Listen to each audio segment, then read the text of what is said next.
Assalamualaikum warahmatullahi wabarakatuh.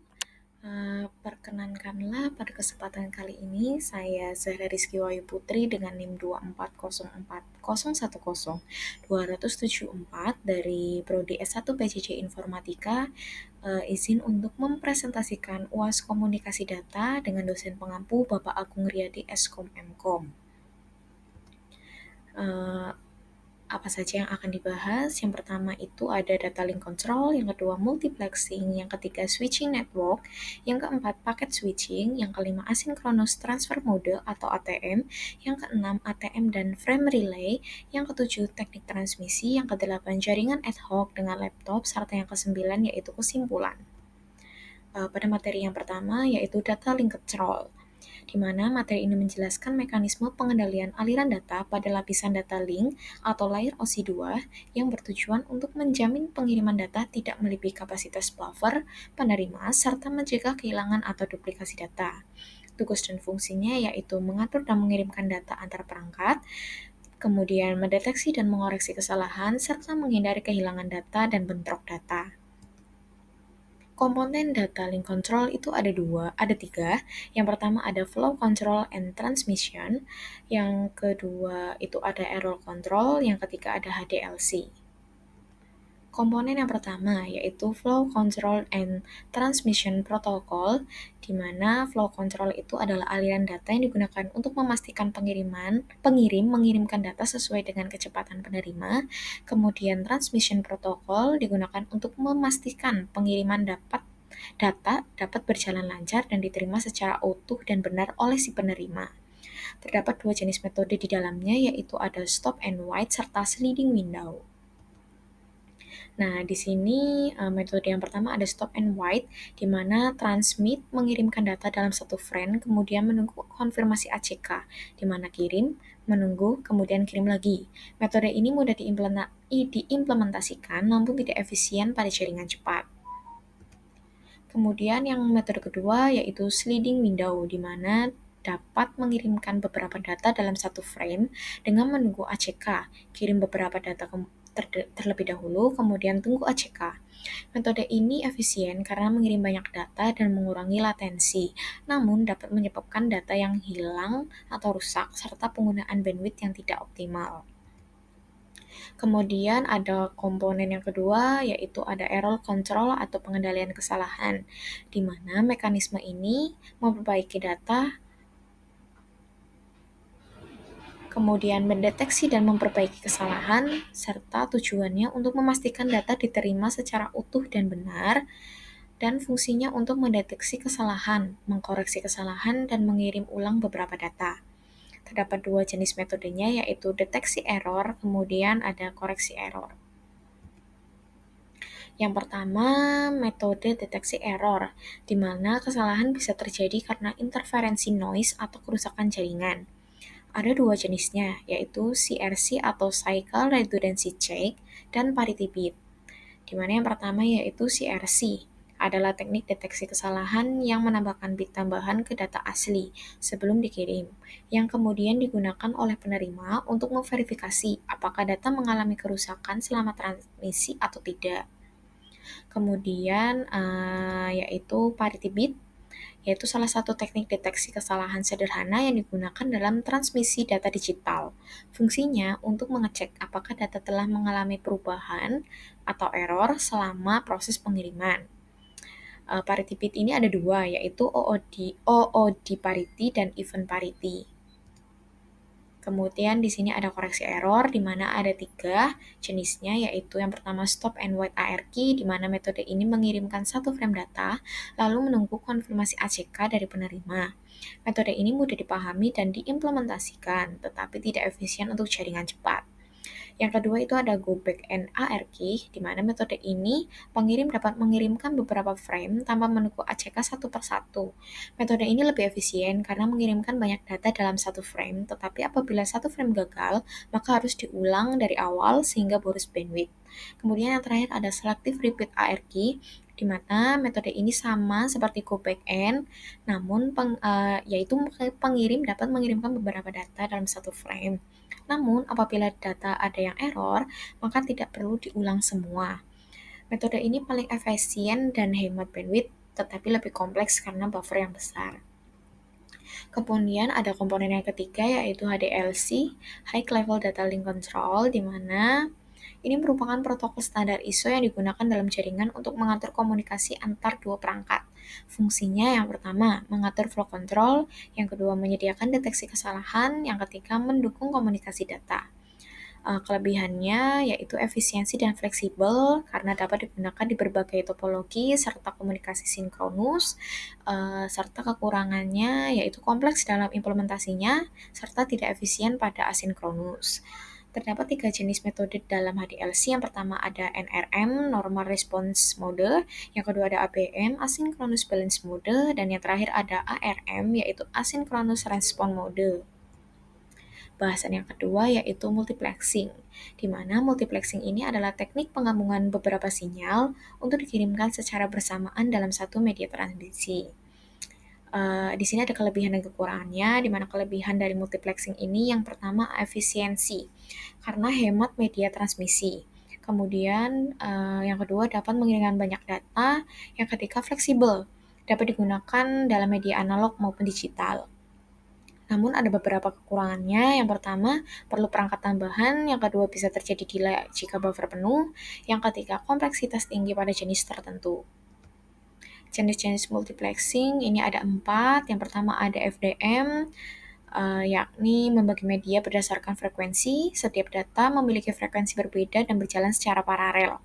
Kelebihannya yaitu implementasi mudah namun tidak efisien karena membutuhkan word band. Yang kedua ada TDM, yaitu membagi waktu menjadi beberapa slot. Setiap sinyal dikirim bergantian sesuai slot waktu yang ditentukan. Kelebihannya hemat bandwidth dan efisien, namun membutuhkan sinkronisasi waktu yang ketat. Yang ketiga ada WDM, yakni membagi media berdasarkan panjang gelombang cahaya dalam jaringan fiber optik. Data ditransmisikan dengan warna cahaya yang berbeda. Kelebihannya fleksibel dalam pengelolaan bandwidth, serta meningkatkan kapasitas jaringan. Namun, biaya peralatannya sangat mahal. Yang keempat ada CDM, yakni sinyal dikirim bersamaan dalam waktu dan frekuensi yang sama menggunakan kode unik untuk masing-masing pengguna. Kelebihannya dapat digunakan oleh banyak pengguna secara simultan, namun kompleksitas implementasi dan pengelolaan sinyal yang tinggi. Komponen pendukung multiplexing itu ada dua, yaitu pulse stuffing dan framing. Pulse stuffing, yakni mengatur jam antar perangkat yang tidak sinkron dengan menambahkan bit kosong untuk menambah kecepatan tetap stabil. Kemudian ada framing, digunakan untuk sinkron awalan dan akhiran slot, terdiri dari beberapa penanda yang ditambahkan tiap frame.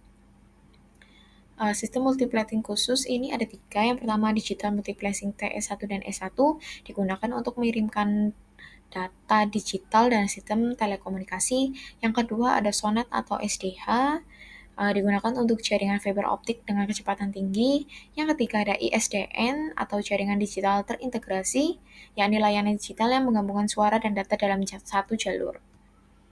Multiplexing di teknologi ASDL. DMT pada teknologi SDL. Discrete Multi-One atau DMT adalah teknik yang digunakan untuk transmisi data dengan berkecepatan tinggi. Prinsip kerja DMT yakni membagi sinyal besar menjadi saluran kecil. Tiap saluran dikirim dengan frekuensi berbeda. Setiap saluran juga menggunakan modulasi seperti QAM. Kemudian DMT biasa digunakan pada teknologi, salah satu penggunaannya teknologi di ADSL. Materi yang ketiga ada switching networking, di mana proses pengalihan data dari satu jalur lain dalam jaringan. Switching digunakan untuk menggabungkan antara node ke perangkat akhir seperti PC atau laptop. Jenis-jenis switching yang pertama ada circuit switching, yang kedua ada packet switching. Circuit switching, jalur komunikasi dibentuk antara dua titik sebelum data dikirim.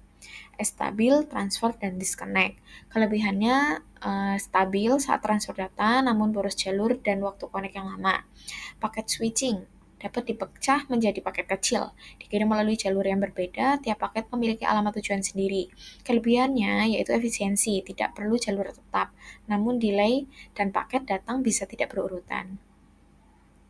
Teknik switching itu ada 3.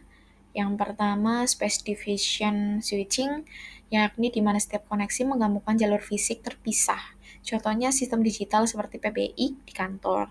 Yang kedua ada time division switching, yakni koneksi berbagi jalur fisik yang sama, tetapi transmisi dilakukan secara bergiliran berdasarkan slot. Contohnya sistem telekomunikasi digital yang menggunakan TDM.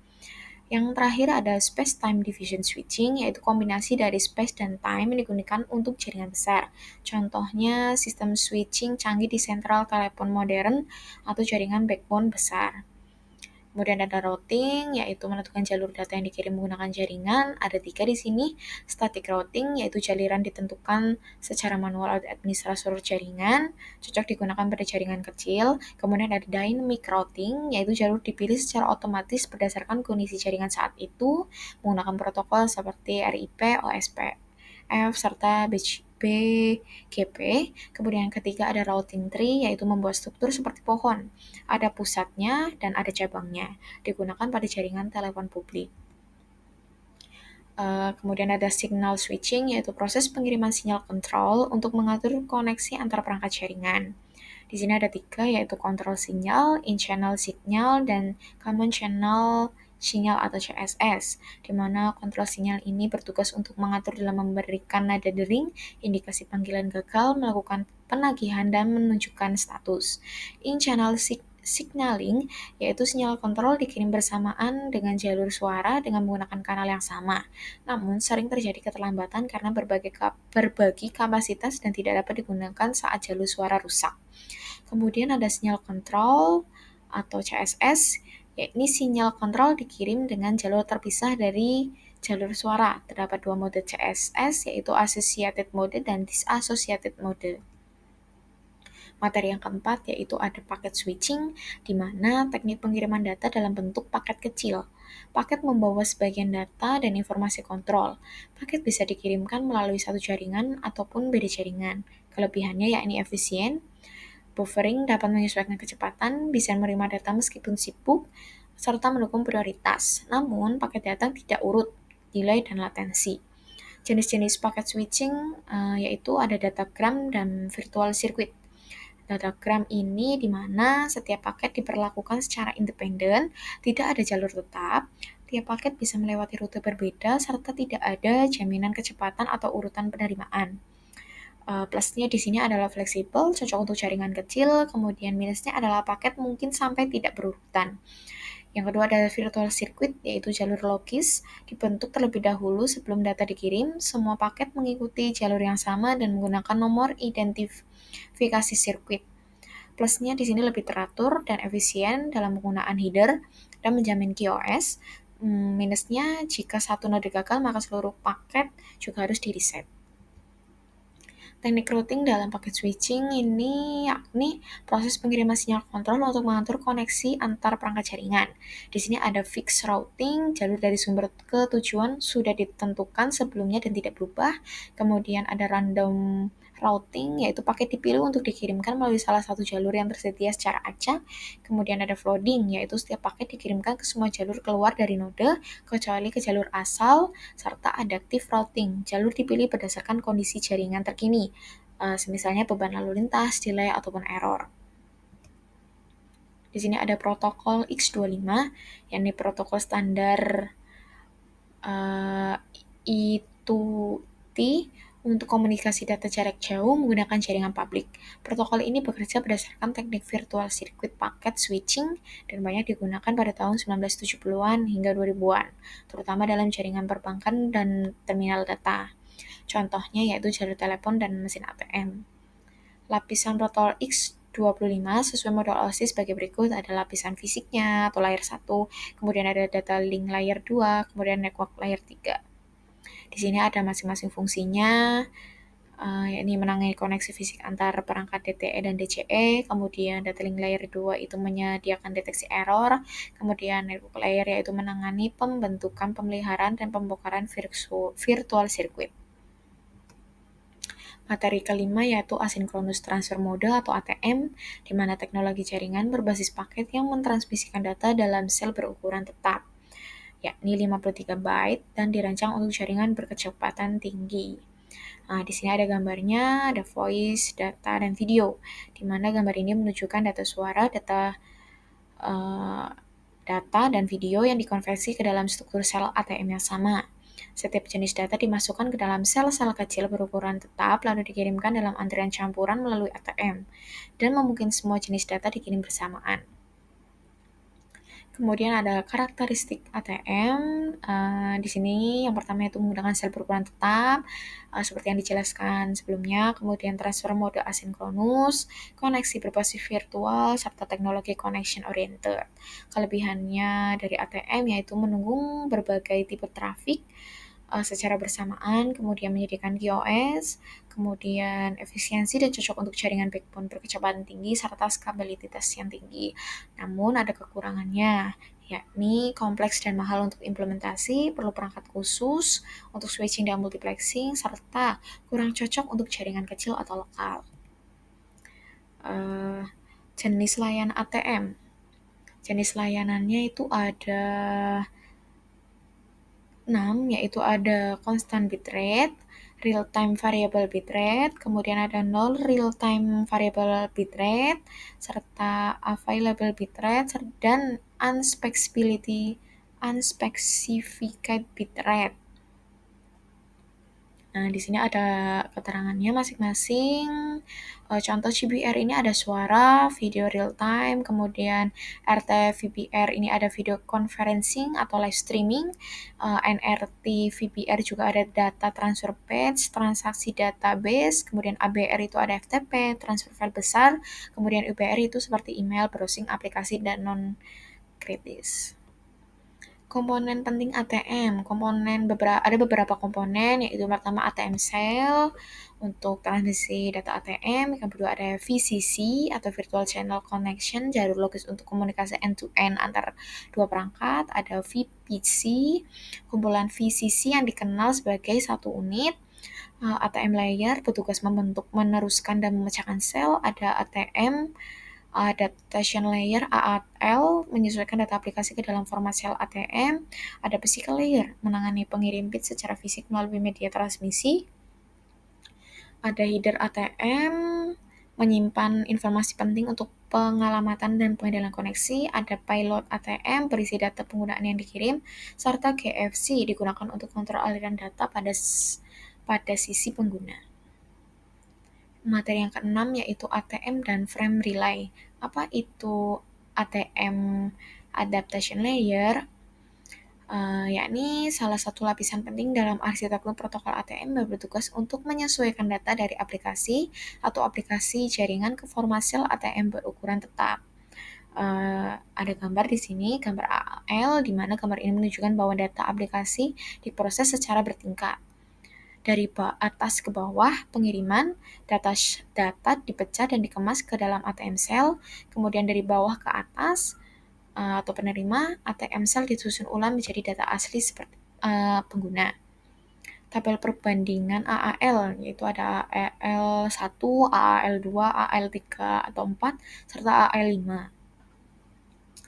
Fungsi masing-masing AAL1 untuk data dengan bitrate tetap dan kemudian waktu nyata, AAL2 untuk variabel bitrate waktu nyata, AAL3 atau 4 awal data berbasis paket atau data stream dan file, serta AAL5 untuk data standar seperti IP dan LAN traffic. Frame relay. Frame relay ini adalah teknologi komunikasi data yang bekerja pada lapisan data link atau layer OSI2, dirancang untuk mengirimkan data dalam bentuk frame secara efisiensi melalui jaringan WAN. Di sini ada arsitektur protokolnya.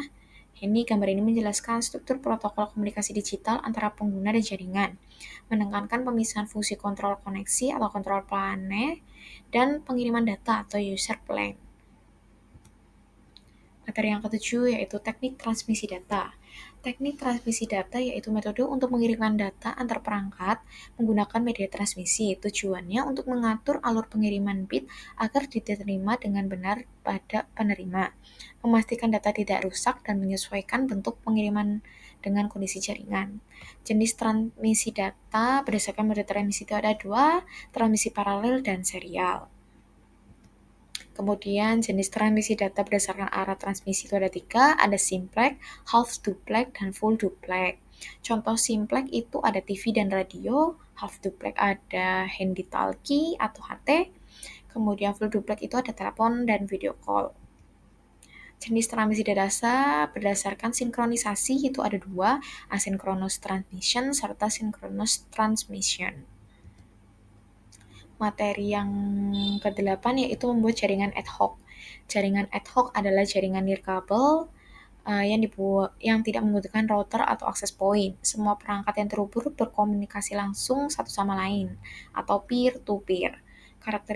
Karakteristiknya yaitu tidak ada infrastruktur yang tetap, bersifat sementara dan fleksibel, ideal untuk situasi darurat, kerja kelompok atau jaringan lokal sementara, serta bisa digunakan untuk berbagi file, printer, atau koneksi internet lokal.